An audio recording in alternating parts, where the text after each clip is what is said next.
Ülke gündemine bomba gibi düşen seri katil Atalay Filiz, Ankara'da 2 kişiyi öldürmek suçundan yargılandığı davada seri katil Atalay Filiz'in cezası belli oldu.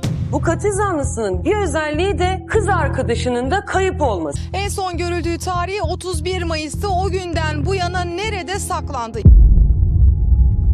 Türkiye'nin en çok konuşulan seri katiliyle tanışın. Atalay Filiz. Öyle ki Interpol bile onun peşine düştü. Yıllarca sahte kimlik kullanarak, sürekli kılık ve yer değiştirerek izini kaybettirdi. Peki ama bu adam kimdi? Nezih, eğitimli bir ailede büyüyen, iyi okullarda okumuş olan bu adam nasıl oldu da soğukkanlı bir katile dönüştü? Ve bu kadar planlı hareket etmesine rağmen nasıl yakalandı? Türkiye'nin en sıra dışı katillerinden biri olan Atalay Filiz'in hikayesine hoş geldiniz. O zaman hazırsanız başlayalım.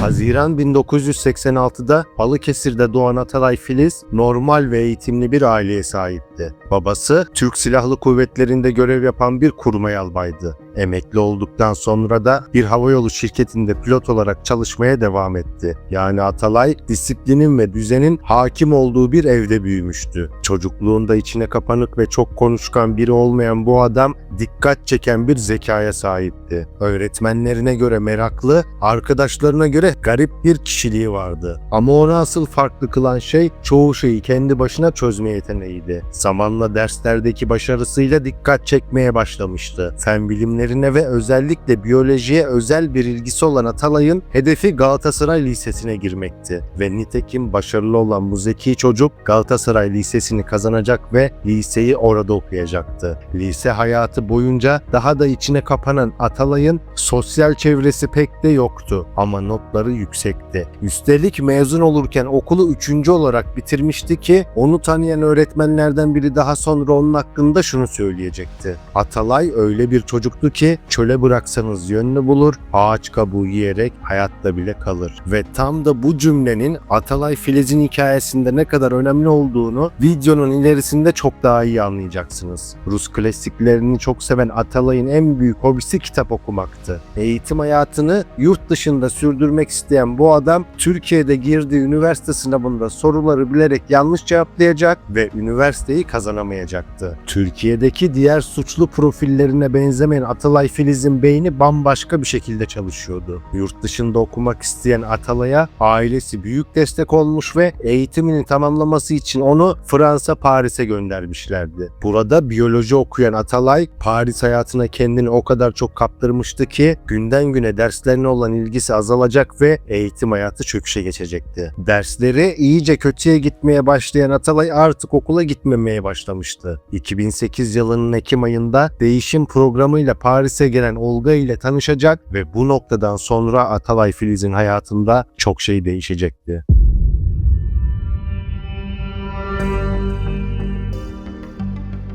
Atalay Paris'te kalmaya devam ederken 2010 yılına kadar Olga ile internet üzerinden görüşmeyi sürdürdü ve aynı yıl üniversite değişim programıyla beraber Olga, Elena isimli bir arkadaşıyla birlikte tekrar Paris'e gelmişti. Atalay, çocukluk arkadaşı olan ve Erasmus'ta Paris'e gelen Göktuğ Demirarslan'la aynı evi paylaşıyordu. Olga ve Elena'nın gelmesiyle beraber bu dörtlü aynı evde kalmaya başlamıştı. Elena ve Göktuğ bir süre sonra sevgili olacaklar ve bir yıl sonra da Atalay'la aralarında çıkan anlaşmazlıklar sonucu farklı eve taşınacaklardı. Evlerin ayrılmasından sonra eğitim hayatı da çöküşe geçen Atalay Türkiye'ye dönme kararı almıştı. Türkiye'ye döndüğünde ailesine üniversiteyi bitirdiğini ve ODTÜ'de doktora yapmak istediğini söyledi. Tabii ki bu kocaman bir yalandı. Bırakın üniversiteyi bitirmeyi, dersleri de kötüye giden Atalay doğru düzgün okula bile gitmiyordu zaten. 2011 Ağustos ayında Atalay'ın daveti üzerine Fethiye'ye gelen Olga, Atalay'ın ailesiyle beraber onların evinde bir hafta tatil yaptı. Tatilin ardından tekrar Paris'e geri dönen Olga, arkadaşlarına Atalay'ı daha iyi tanıdığını ve aralarındaki kültür uyuşmazlığı yüzünden ayrılmak istediğini söyledi. Hatta o tarihlerde Olga'nın annesinin vermiş olduğu olduğu ifadeye göre Atalay'ın Fethiye tatilinde Olga'ya evlenme teklif ettiğini, Olga Paris'e döndükten sonra Atalay'ın da Paris'e gelmek istediğini ancak askerlik problemi çıktığı için gelemediğini belirtmişti. Atalay Filiz daha sonra askere gidecek ve kız arkadaşı Olga da Paris'te bir ailenin yanında çocuk bakıcısı olarak çalışmaya başlayacaktı. Atalay askerlik döneminde Olga'ya İstanbul'daki ailesinin yanında kalmasını istediğini söyledi. Fakat Olga bu isteği kabul etmemekle kalmadı. 2010'da nişanlandığı, hatta evlilik teklifi aldığı Atalay Filiz'den ayrıldı. 16 Aralık 2011'de Olga bebek bakıcılığı yaptığı aileye Atalay'ın bir arkadaşıyla buluşacağını ve kahve içip geri döneceğini söyledi. Aynı gece Olga Atalay'ın Paris'teki evine eşyalarını almak için gitmişti. Ancak gece olduğunda Olga'nın hala geri dönmediğini gören aile bu durumdan şüphelendi ve polise haber verdi. Gece 3 sularında Olga'nın telefonu tamamen kapandı ve ondan bir daha haber alınamadı. Olga'nın çocukluk arkadaşı ve aynı mahallede büyüdüğü Yulia verdiği ifadesinde Olga'nın kendisine başından beri ilişkisine dair her şeyi anlattığını ve Olga'nın uzun zamandan beri Atalay'dan ayrılmak istediğini fakat başaramadığını söyledi. Olga o tarihlerde yakın çevresine sık sık Atalay Filiz'in kendisini bir saplantı haline getirdiğini, sürekli tehdit ettiğini dile getiriyordu. Dosyaya bakan görevliler Olga'yı Atalay'ın öldürmüş olabileceğini düşünüyordu. Ama ortada delil olmadığı için Atalay'ı suçlu gösterecek hiçbir şey yoktu ellerinde. Resmi olarak kesinleşmese de ilk cinayetini işleyen Atalay Filiz artık durdurulamaz bir katile dönüşecekti.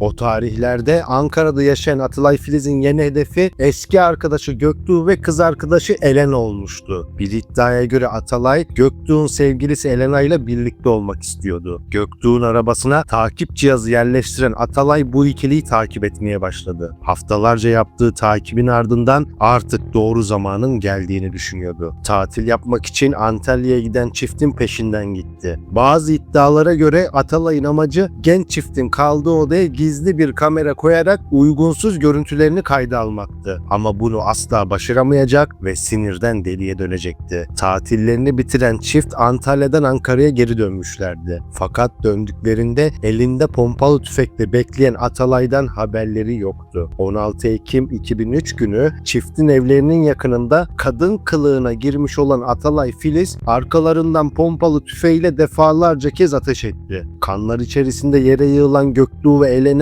olay yerinde hayatlarını kaybetmişlerdi. Atalay Filiz bu ikiliyi öldürdükten sonra tüfeğini de alarak Ankara'dan Kütahya'ya gitti. Kütahya'ya gitmesinin amacı Ankara'da satın almış olduğu arabanın Kütahya plakalı oluşuydu. Orada fazla dikkat çekmeyeceğini düşünüyordu. 2 gün boyunca sorunsuz bir şekilde arabasında yatıp kalkan Atalay Kütahya'dan İstanbul'a geçti. Diğer tarafta polisler Göktuğ ve Elena çiftinin cinayetlerini araştırmaya başlamışlardı. Görgü tanıklarının verdiği ifadelerden yola çıkarak evin etrafında sürekli görünen bej renkli Murat 131 aracın olaydan sonra hiç gözükmediğini fark ettiler. Polisler araştırmaları gereken ilk şeyi bulmuşlardı. Kısa bir süre içerisinde araç plakası tespit edildi ve İstanbul'da terk edilmiş bir şekilde bulundu. Polisler aracın içerisinde saç boyası, makyaj malzemeleri, kazma, kürek, testere, tornavida ve battaniye tarzında pek çok şey bulmuştu. Bunlar Atalay Filiz'in arkasında bıraktığı izlerdi. Fakat en önemli ipucu Göktuğ'un arabasında bulunmuştu. Emniyet Göktuğ'un arabasında kelepçelenmiş bir telefon buldu. O telefonu arabaya Atalay Filiz koymuştu ve onları telefona koyduğu takip cihazından izliyordu. Ama Atalay burada en kritik hatalarından birini yapmıştı. Telefonun içerisine koyduğu sim kartını kendi üzerine almıştı ve polisler bu durumu anında tespit etti. 31 Ekim 2013 tarihinde Atalay Filiz hakkında yakalama kararı çıkartıldı. Yurt dışına çıkma yasağı da konulan Atalay 2014 yılına gelinmiş ve hala yakalanamamıştı. Yurt dışına kaçmış olabileceği ihtimali göz önüne alınarak hakkında kırmızı bültenle arama emri çıkartıldı. Atalay Filiz sadece Türkiye'de değil artık tüm dünyada aranan birisi olmuştu. 27 Ocak 2014 tarihinde Atalay'ın Portekiz'de olduğu tespit edildi. Her suçlu gibi kendisiyle ilgili haberleri yakından takip eden Atalay en kritik hatalarından birini daha yapacak ve Türkiye'de bulunmanın yurt dışında bulunmaktan daha güvenli olduğunu düşünerek Türkiye'ye geri dönecekti.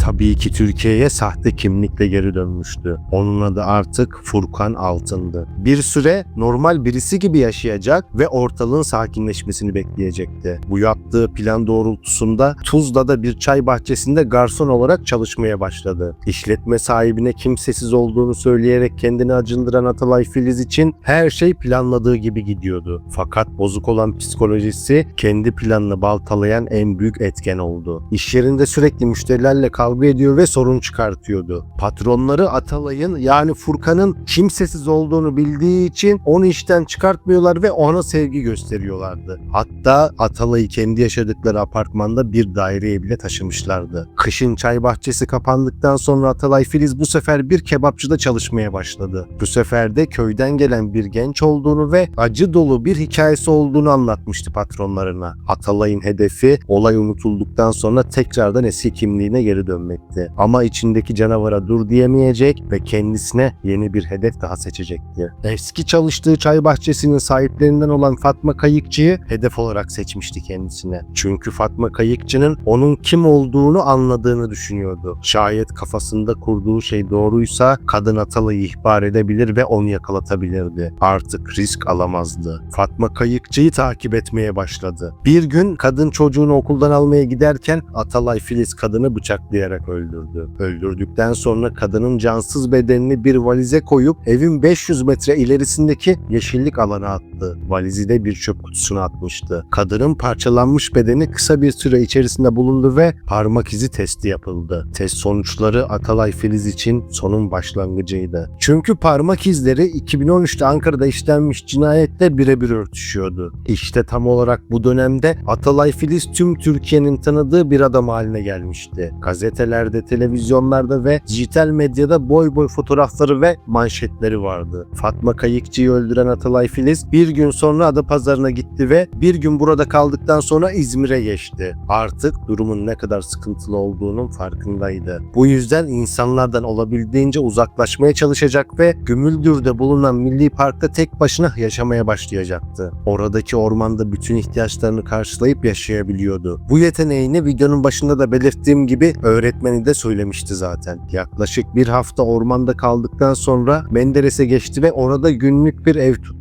Sonrasında da sürekli yer değiştirerek gizlenmeye çalıştı ki yakalanmadığına göre o tarihlerde de bunu başarmıştı. Ancak en kritik hatasını yapmıştı Atalay Filiz. En son kaçışında bir minibüse binmeye karar vermişti. Yolculardan birinin onu tanıması fazla uzun sürmemiş, kendisinin fark edildiğini anlayınca minibüsten inip bu sefer de ters istikamette giden bir minibüse binmişti. İşte burası Atalay Filiz'in ne yaptığını bilemediği ve saçmaladığı andı. Çünkü yakalanma korkusu ona en büyük hatasını yaptırmıştı. Bu durum anında polise ihbar edildi ve ters istikametten bindiği minibüs polisler tarafından takip edilmeye başlandı. Tüm dünyada aranan Atalay Filiz kıskıvrak yakalanmıştı. Yakalandığında üzerinde 2 av bıçağı, sahte kimlikler, 16 banka kartı, 8 lollipop, kağıda yazılmış porno oyuncularının isimlerinden oluşan bir liste ve fazlaca para vardı. Bunların dışında çantasında ormanda tek başına hayatını devam ettirebilmesi için gerekli malzemeler de bulunmuştu. Yakalandıktan sonra da İstanbul Hadımköy'de bir depo kiraladığı ortaya çıkmıştı. Deponun içinde sadece bir sandık vardı. Sandığın içinde de polisiye romanları ve ünlü dizi Dexter'ın CD'leri bulundu. Sorgulama sırasında her şeyi net bir şekilde anlatarak yaptıklarını kabul etti ve pişmanlık duymadığını söyledi. Yapılan testler sonucunda da akıl sağlığının yerinde olduğu tespit edilince Silivri cezaevine, yani yeni ismiyle Marmara cezaevine gönderildi. 3 farklı cinayetten yargılanan Atalay Filiz 3 kez ağırlaştırılmış müebbet hapis cezasına çarptırıldı ve belgede sahtecilik suçundan da ceza aldı. Olga'nın ölü bedenine ulaşılmadığı için o dosyadan yargılanmadı. Çünkü sorguda bu cinayeti kabul etmemiş ve kendisinin bir ilgisinin olmadığını söylemişti. Türkiye'nin en değişik seri katillerinden biri olan Atalay Filiz'in de hikayesi bu şekildeydi işte. Eğer videoyu beğendiyseniz like atmayı ve kanala hala abone değilseniz abone olmayı unutmayın. Haftaya yine aynı saatte görüşmek üzere dostlar. Sağlıcakla kalın.